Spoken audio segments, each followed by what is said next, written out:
Buenas noches, estimados televidentes. Hoy vamos a tener un programa especial.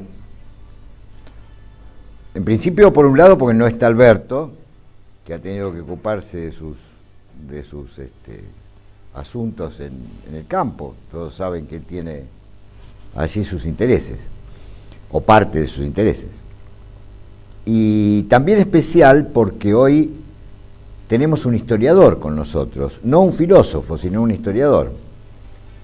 Y tenemos un historiador porque en este mes se está cumpliendo el centenario de la muerte de Julio Argentino Roca, del general Roca. Figura por la cual personalmente, no quiero comprometer a nadie más en esto, tengo una gran admiración, pero además de mi admiración, que podría ser contingente, digamos, admiración que tiene que ver con que ha sido indudablemente el gran constructor del Estado argentino moderno, de la Argentina moderna, de la Argentina podría decir incluso, tal como hoy la conocemos,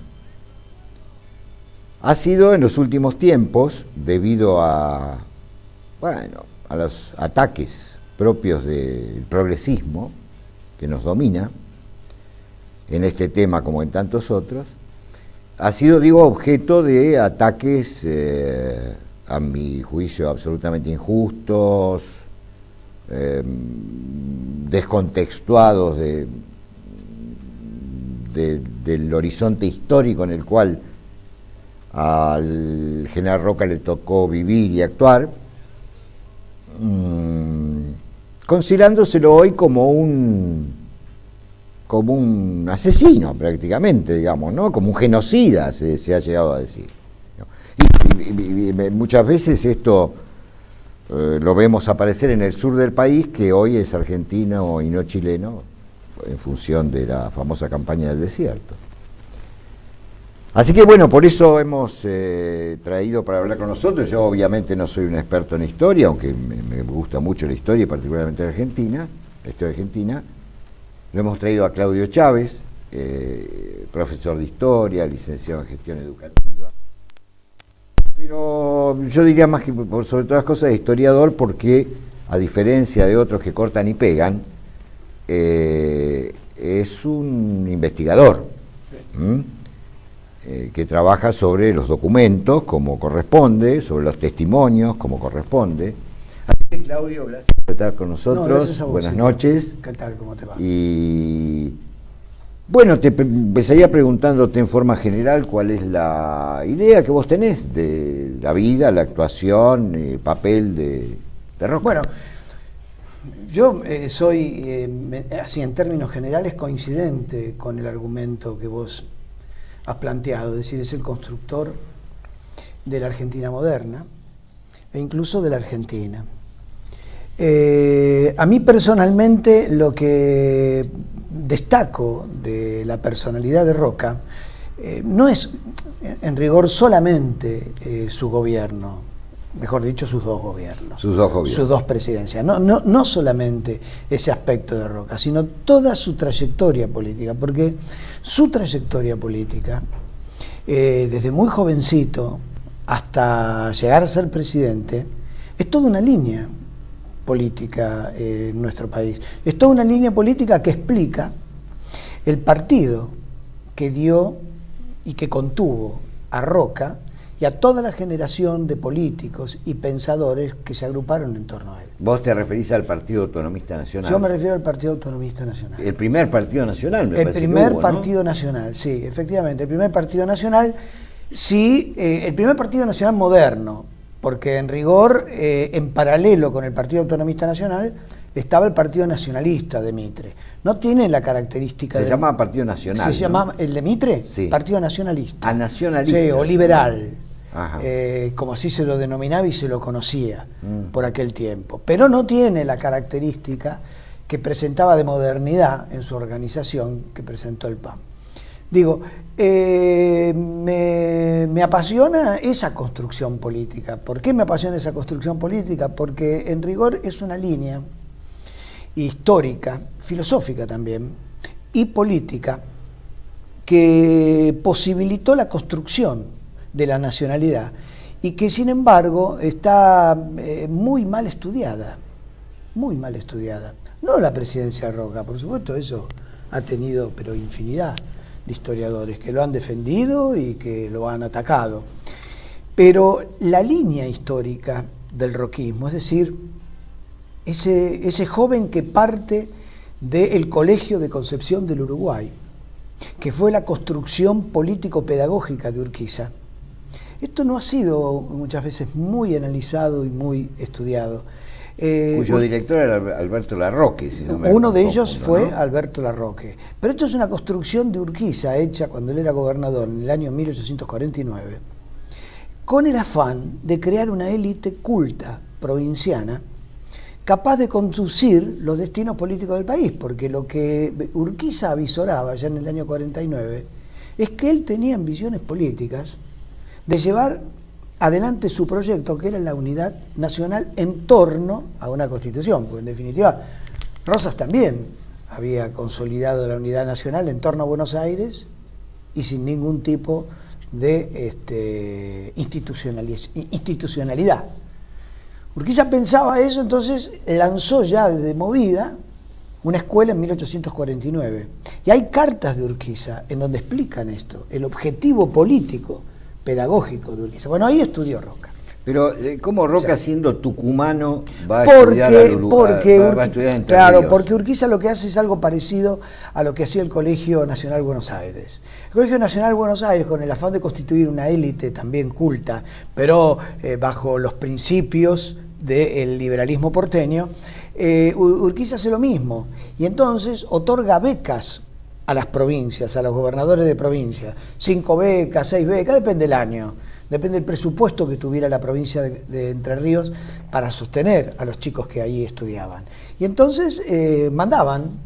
Entonces la provincia de Tucumán envía. No, todavía era la provincia, porque todavía no era la confederación, Claro, ¿no es cierto? Que nace después, claro, de la Casero. Confederación, claro, nace después de Casero, y recién cuando Urquiza es presidente en 1854. Bueno, ahí estudia Roca, en ese colegio. Estudian muchos. Sí, yo sé que el colegio tenía como una rama militar, digamos, sí, claro, ¿no? Como la rama militar, o sea, digamos, los estudios militares los daba el general Ricardo López Jordán. Ah, Ricardo López Jordán. Sí, sí, sí. Al Y tomaba los exámenes. Al cual después Roca combate. Al cual después Roca combate, y el cual es el responsable del asesinato de Urquiza, pero claro, muchos años después, en 1870. Y acá estamos en 1854, 55, 56. Que es el periodo además de mayor esplendor del Colegio de Concepción del Uruguay. Bueno, de ahí sale Roca.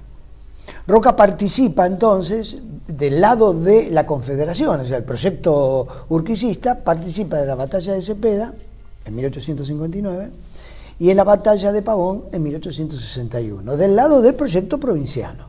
Y por eso muchos lo acusaban de, siendo presidente, de sus ribetes federales, ¿no? Claro. Claro. Urquiza, Roca me parece que justamente no quería que se lo adscribiera a uno u otro de los viejos partidos. Exactamente. ¿No? Me parece que uno de los grandes méritos de Roca fue entender que la cuestión entre unitarios y federales, Buenos Aires y las provincias, esas contradicciones estaban acabadas. En realidad, ¿no? No. A ver. Roca piensa que está acabado y que no tiene sentido la contradicción de unitarios y federales. Ajá. Roca en este punto es coincidente con Alberdi, que es además el gran ideólogo del Colegio de Concepción del Uruguay. ¿Lo leyó Roca Alberdi? Sí, leyó. Yo te diría que los jóvenes cultos del interior del país no han dejado de leer Alberdi. Llegaban los libros de Alberdi al país y era, digamos, el intelectual más leído por ellos. Por otro lado, diarios de Entre Ríos, diarios de Córdoba, diarios de Tucumán reproducían artículos de Juan Bautista Alberdi. El más lúcido. Sí, el más lúcido. Sí. Yo diría no solo del siglo XIX, sino hasta hoy. Para mí sí. Para mí también. Para mí un gran pensador. Cuando uno lee la discusión entre él y Sarmiento, sí, ¿no? Las cartas quillotanas, las cartas 101 y la 101, realmente la diferencia a nivel intelectual entre Alberdi y Sarmiento es abismal. Y político, Silvio, porque me llevas a otro tema que también es muy importante. Mucho se ha hablado y se ha escrito en nuestro país sobre la generación del 37. Así es. Mucho se ha escrito, en la cual ha participado Juan Bautista Alberdi, Sin también duda. de alguna manera Sarmiento. Y se le ha dado un valor que a mi manera de entender la generación del 37 no tuvo. No porque no tuviera quilates individuales, que los tenían todos estos hombres, eran hombres Juan María cultos, Gutiérrez, Marcos Sastre, Echeverría, ¿no? Pero sin lugar a dudas, gente culta, preparada, pero el problema de esta generación es que fue una generación que giró en el vacío. Detrás de ellos no hubo ningún político que les diera consistencia. Bueno, ellos intentan acercarse a Rosa, Sí, pero bueno, Rosa pero claro, no hay. Por eso digo, el gran valor de la primera generación culta en nuestro país y de intelectuales que tuvieron incidencia política es la generación del Paraná, en la cual está Alberdi y en la cual no está Sarmiento. ¿Sabe por qué no está Sarmiento? Porque el punto de discusión que ¿Cómo tuvo, la generación del Paraná, cómo la situás? ¿En qué fecha más o menos? la situó en el momento en que que Urquiza derrota a Rosas, crea y sanciona la Constitución y se transforma en presidente. Como si fuera la generación del 53. Vamos Sí, a poner un nombre, ¿no? sí, se la conoce así como la generación del Paraná. Incluso Fermín Chávez le da, bueno, tanto Fermín Chávez. Fermín era entrerriano además, ¿no? Sí, claro. Tanto Fermín Chávez como Jorge Abelardo Ramos, como un historiador cordobés, Terzaga, asumen a estos intelectuales dándole el mismo nombre, Generación del Paraná. Digamos, Y aparte de Alberdi, ¿quién estaba allí? Bueno, mirá, está José Hernández, está Olegario Víctor Andrade, está, bueno, llamamos Blanes, el pintor, y Larroque, Dupasquier, que son todos hombres que en el caso de Dupasquier, que han venido de Francia, que han participado en la Revolución del 48 en Francia, expulsados de Francia por el golpe de Estado de Napoleón, han venido acá y son todos republicanos, constitucionalistas. No me quiero meter en ese tema porque yo asocio el pronunciamiento de Urquiza al fenómeno europeo de constitucionalismo y de republicanismo que está viviendo Europa. Pero bueno, eso por ahora lo dejo de lado. Lo que sí quiero observarte de Bueno, pero es importante que lo hayas mencionado, porque en general lo que sucede es que se estudia la historia argentina como si fuéramos una isla, claro, ¿no? Separada, no solamente esta etapa, todas separada de lo que pasaba a nivel internacional, y es un enorme error, digamos, ¿no? Porque muchos fenómenos, ante todo el movimiento de mayo, yo no lo llamo revolución. Sí, está bien, está bien. Movimiento de mayo. Sí. Sería un poquito largo de explicar, no es el caso, pero digo, porque lo llamo así.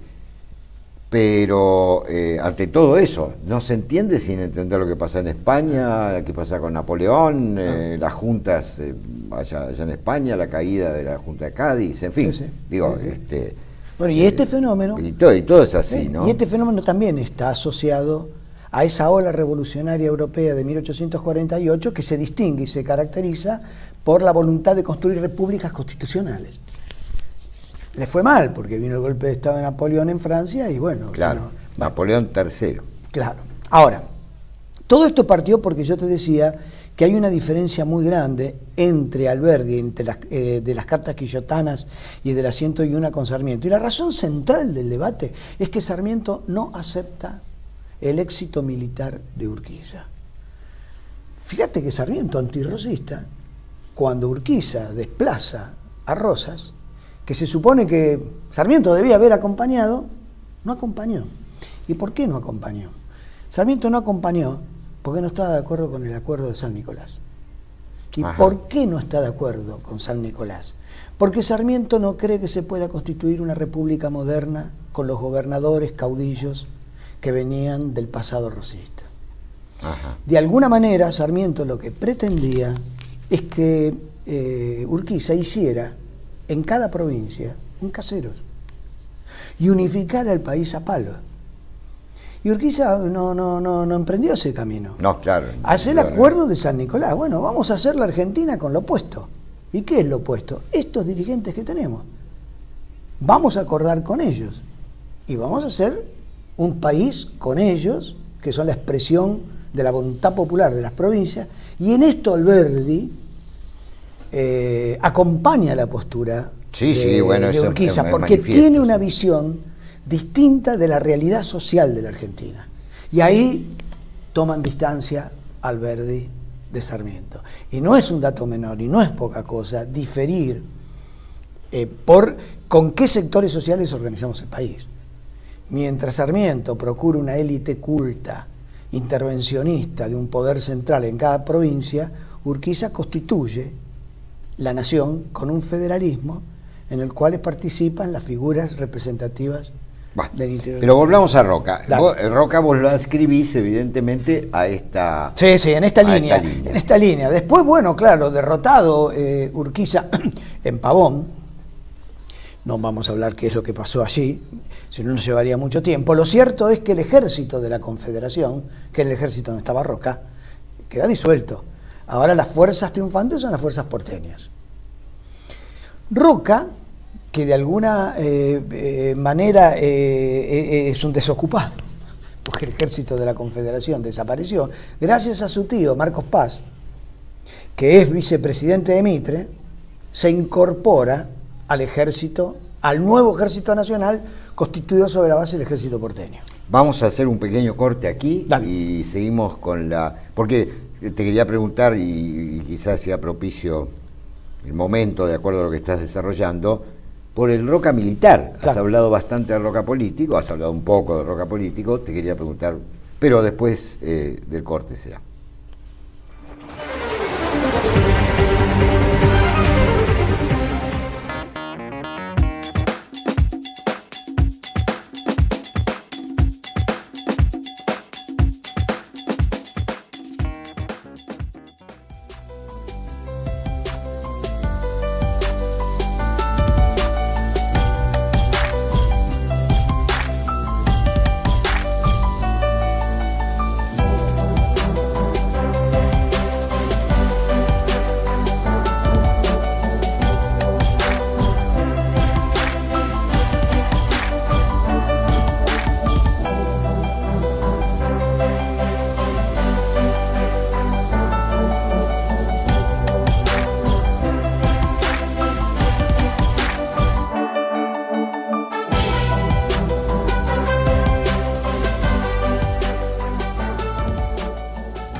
Estábamos hablando con el historiador Claudio Chávez de esta figura que se ha vuelto hoy tan polémica,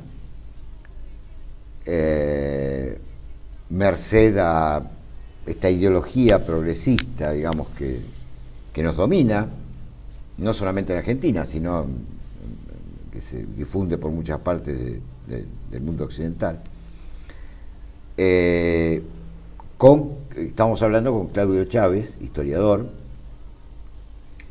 y habíamos analizado un poco, mejor dicho, él había analizado un poco, con toda su erudición histórica, sobre todo el perfil político, digamos, ¿no? Claro. El pensamiento político de Roca, sin llegar todavía a su presidencia, sin llegar todavía a eso. Y yo le preguntaba sobre el final del bloque anterior, por el Roca militar. Claro, bueno, su actuación destacada es en la guerra contra el Paraguay. Ajá. Ahí es muy joven. Roca ha nacido en el año 42. En el año 65, que comienza la guerra contra el Paraguay, tiene 23 años. 24 años y 25. Hoy un chico. Un chico, hoy. Pensá que fue presidente a los 37. De modo que, bueno, su actuación es ascendido en la guerra contra el Paraguay por su actuación y por su coraje, perdiendo en la guerra del Paraguay a su padre. A su padre. Sí, y a un hermano. ¿Pero que eran militares? Sí, militares, una familia militar. Terminada la guerra... Pero ¿y él adhirió a esa guerra tan... ¿Qué pensás vos de la guerra esa, de la Triple Alianza, siempre vista por lo menos desde el punto de vista del nacionalismo, del revisionismo, siempre vista como una suerte de defenestración de un Estado que intentaba sí mismo generar la industria pesada. Yo esa visión no la tengo. No compartí. No comparto. Yo comparto la visión de Alberdi respecto, porque uno... a ver, la escuela revisionista... Esto corto, porque mirá que tenemos que hablar de Roca. Sí, no, está bien. La escuela revisionista plantea que la guerra contra el Paraguay, el objetivo que persiguió Mitre, Brasil, y detrás de ellos Inglaterra, que Así esto yo es. lo pongo en un signo de interrogación, el asunto de Inglaterra. Pero digamos que la voluntad de Mitre, la voluntad de Brasil fue destruir la autonomía y la autarquía de un país que aparentemente tenía futuro en una economía industrial. Esto creo que no es la causa de la guerra. La causa de la guerra no fue derrotar un proyecto y un modelo político distinto al de Mitre y al de Brasil. No. Para mí, y yo me lo pregunto porque como un liberal, indudablemente un liberal, como Alberdi, se puso del lado de un caudillo como Solano López, que supuestamente no es coincidente en la cosmogonía de Alberdi. Claro. ¿Cómo es posible? Porque si Solano López es lo que decía Mitre, un salvaje, un Atila, un montonero, un gaucho salvaje, ¿cómo es que Alberdi, que viene de la misma escuela, lo defiende? Bueno, ¿y cómo supuestamente liberales eran todos? Todos. Después hablamos de esta disquisición, sí. ¿Cómo es posible que Alberdi defendiera supuestamente un modelo de autarquía, un modelo de desarrollo industrial autónomo? No. Alberdi defiende a Solano López porque Solano López ha decidido abrirse al mundo. Y lo dice Alberdi en su libro. En el momento que Solano López decide abrirse al mundo, apelar a la técnica, apelar a la tecnología y apelar a los capitales europeos, fundamentalmente franceses. Sí, porque él venía de Francia, él había sido agregado militar en Francia, mandado por su padre Carlos Solano López. Que se trajo una mina de allá, ¿no? Sí, una famosa... Sí. Su amante, digamos. Aristócrata. Sí. Bueno, no sé. Sí, no, aristócrata no era. No era. No, la conoció en una casa... ¿Una casa de citas? Más algo parecido. Bueno. Bueno, una aristócrata del sexo, quizá, qué sé yo. Por ahí podría ser. Porque parece una mujer muy hermosa, muy elegante. Muy inteligente y de muchísimo carácter. Ahora, Alberdi, la tesis de Alberdi es que Paraguay lo que iba a hacer era abrirse al mundo. Para abrirse al mundo necesitaba la salida por el río Paraguay, el río Paraná y finalmente el río de la Plata. Y el problema que se suscita, la razón por la cual Mitre participa en esta guerra no tiene nada que ver con cuestiones económicas, tiene que ver con cuestiones estrictamente políticas. Mitre teme que se establezca una alianza entre Solano López, Urquiza y algunos hombres del interior del país y tiren para atrás la batalla de Pavón. ¿Se entiende? Sí, es decir, no, que cambie la situación. Pero volvamos a Roca, porque la verdad es que vos tenés una formación Roca es muy joven, Roca participa en la guerra y Roca cree que la guerra está participando la Argentina, él es un soldado argentino. No se hace un planteo respecto de eso. De ninguna manera. Terminada la guerra, es importante porque la guerra termina, bueno, primero porque Paraguay fue destruido, pero el presidente que le sigue a Mitre, que es Sarmiento, su bandera para llegar a la presidencia, su proclama, su consigna, es acabar con la guerra del Paraguay. Es decir, Sarmiento se propone como presidente terminar con la guerra con el Paraguay, retirar a la Argentina de la guerra del Paraguay. Quizá por eso también se termina muriendo Sarmiento en Asunción, ¿no? Bueno, es posible. Digo, en el sentido que no si hubiera sido nunca. Un enemigo tan Su hijo tremendo, se murió en Asunción. Si hubiera sido un enemigo tan tremendo de Paraguay, no creo que lo hubieran acogido en sus últimos años, ¿no? Pasa que Dominguito murió en la guerra contra el Paraguay, su hijo, que él amaba muchísimo Sarmiento. Bueno, tenía un montón de hijos, ¿no? Creo. Mirá, pero Dominguito era su predilecto en todo caso. Sí. Hay el libro que... Muy bien, Roca sigue... Sí. Bueno, de modo que terminada la guerra del Paraguay, el ejército retorna y Roca como un oficial de ese ejército. El primer hecho, fuera de la guerra del Paraguay, que lo destaca, es cuando Sarmiento decide hacer un acuerdo con Urquiza, en 1870 visita Concepción del Uruguay, se abraza con Urquiza y ahí hay un acuerdo que para mí es una bisagra. Eso que en definitiva le costó la vida a Urquiza, ¿no? Claro, es una bisagra en la historia política del país, porque el acuerdo de Sarmiento con Urquiza comienza a caminar la posibilidad de la unidad nacional. Tan es así que Sarmiento dice, ahora me siento presidente de todos los argentinos.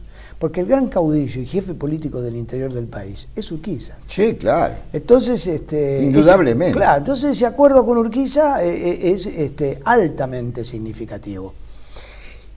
Y a consecuencia de ese acuerdo, el federalismo duro, intransigente, extremista de la provincia de Entre Ríos no le perdona a Urquiza ese acuerdo. Ahí viene una nueva traición, lo consideran una nueva traición. Claro. Y ahí ocurre el crimen. Ahí es el asesinato, vil de Urquiza, ¿no? Porque sí, el asesinato vil. Que una pandilla fue en definitiva. Sí, unos 40 tipos entraron o más. Y él murió con gran dignidad. Sí, defendiéndose. Le metieron un balazo en un ojo y sigue peleando y lo rematan a puñaladas. Mientras su hija trataba de que, agarrándolo, que los fascinerosos no hicieran más daño. Muy bien, y después Roca... Bueno, lo que pasa es que ahí entonces Sarmiento, indignado, manda la intervención a la provincia, porque Ricardo López Jordán fue nombrado gobernador sobre la sangre y el cadáver de Urquiza. Ajá. En la intervención, y para vencer y desplazar del poder a Ricardo López Jordán, va Roca.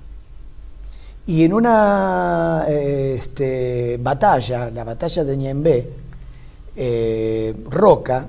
1874 creo que es. Bueno, 1871. Ah, 71. Sí. Allí Roca vence a Ricardo López Jordán. Y entonces ahí ya... Y vence a Ricardo López Jordán, y el triunfo sobre Ricardo López Jordán no es otra cosa que un triunfo militar institucionalista.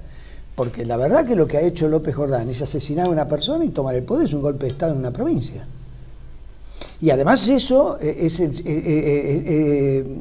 asesinato y ese golpe de Estado se hace en contra del gobierno nacional. Yo también, se me ocurre ahora, ¿no?, que ese hecho del Roca militar peleando por momentos para un lado, por momentos para el otro, qué sé yo, quizá lo haya ido llevando a ver la esterilidad de esos enfrentamientos, digamos, y la necesidad de otra cosa. Se me ocurre ahora, ¿no? Ajá. No creo que haya testimonios de eso, pero digamos... No hay testimonios, no hay cartas. Pero yo no quisiera, digamos, tantas cosas para hablar, ¿no? Sí.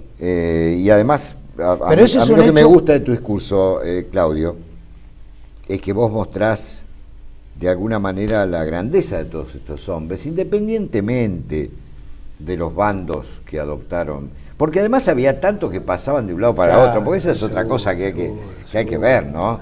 Que hay que ver, ¿no? Arauz de la Madrid, Chilaver mismo, claro, en fin, qué sé yo, tantos otros, ¿no? O sea, no era tan claro, ¿no? Como a veces cuando uno estudia historia hay un bando de acá y el otro del otro lado. Por lo menos no es así las mi cosas mirada. Son tan claras. Claro, no, por lo menos no es así. Porque, por ejemplo, eso sí, de los bandos. Digo, sí, perdón. No quiero que se nos acabe el tiempo sin que hablemos del punto álgido, del punto controvertido, la famosa campaña del desierto. Bueno, mira, la supuesta masacre, genocidio, nos dicen hoy los progres. Una vergüenza. Mirá. Genocidio. Sí. Yo antes de llegar a eso, dos cositas. Primero, ya aparece la figura de Roca con la batalla de Ñembé. Y el segundo hecho militar y político es cuando Avellaneda gana la presidencia en el año 1874, se levanta en armas Mitre y el general Arredondo, con una característica: es un típico golpe asimilable a los golpes del 30, del 43, del 56, a los golpes militares. Sí, se ganó la elección Avellaneda. Exactamente, y el país está unificado, lo que se trata es que Avellaneda no asuma. Y es ahí donde Roca derrota a Arredondo en Mendoza. Entonces vuelve a aparecer Roca con un triunfo militar, con una clara orientación política, la institucionalidad.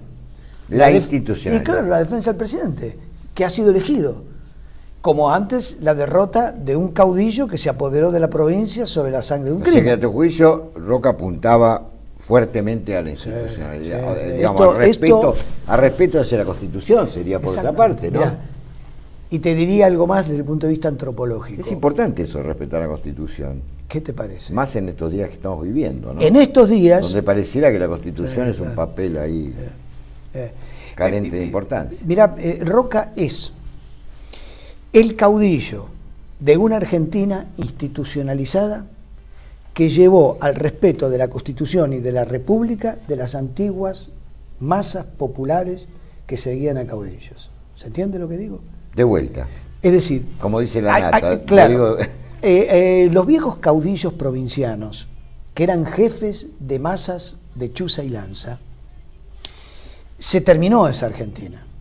Con la Constitución del 53, con la derrota de Urquiza en Pavón y el establecimiento del gobierno de Mitre y luego la continuidad institucional, esas masas populares del interior del país que se han quedado sin jefes, tanto los viejos caudillos de 20 y 30 años antes como Urquiza, van a descubrir en Roca un nuevo caudillo, pero ya no un caudillo de una Argentina de chuza y lanza, sino el jefe militar de una nación institucionalizada, que respeta a la República, que respeta al Parlamento y que se sienten contenidos por este nuevo jefe. Hasta tal punto que yo he leído que lejos de que, porque una de las acusaciones que hay contra Roca, que él militarizó, digamos, o mejor dicho, politizó a la milicia, al ejército, a las Fuerzas Armadas.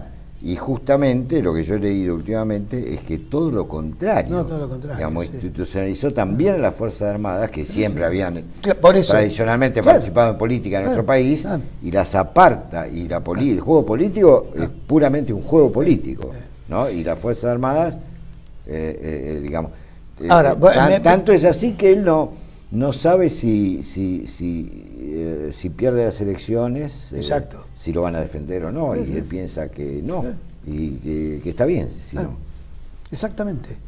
Vos sabés que... A pesar de ser el jefe militar, ¿no? No quiero irme mucho en este tema porque vamos a hablar de la campaña del desierto, sí. Pero vos sabés que un gran amigo de él, además es un libro que yo acabo de terminar, que es La vida de Olegario Víctor Andrade.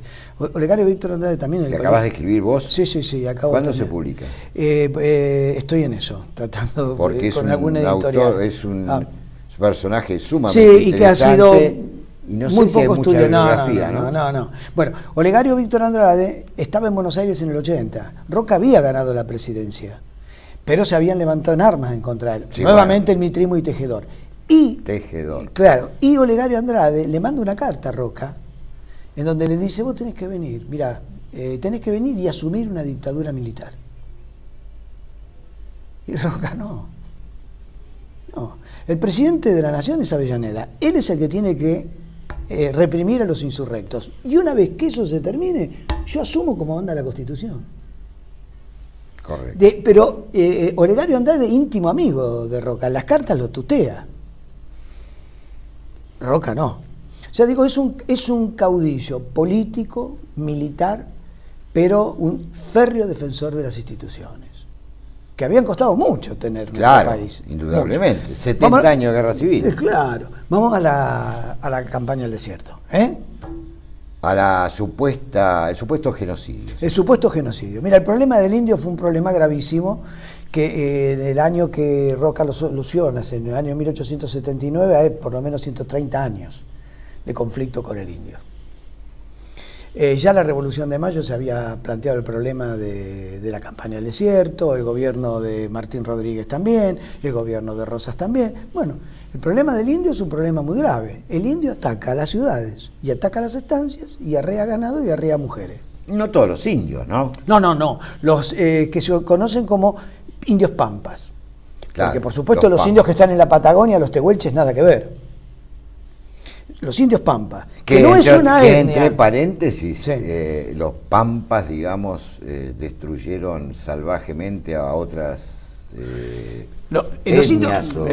Los indios pampas no es una etnia, es un en conjunto, un grupo indígena dirigido por los mapuches o los araucanos. A ellos se los denomina pampa, pero ahí hay boroganos, ahí hay los indígenas de la Pampa y de San Luis, bueno, ¿Ranqueles? Los ranqueles, y todos esos grupos indígenas están liderados por los araucanos y los mapuches, que llegó al país Calfucurá alrededor del año 1834, 1835. ¿Por qué se llegó al país? Porque vino de Chile.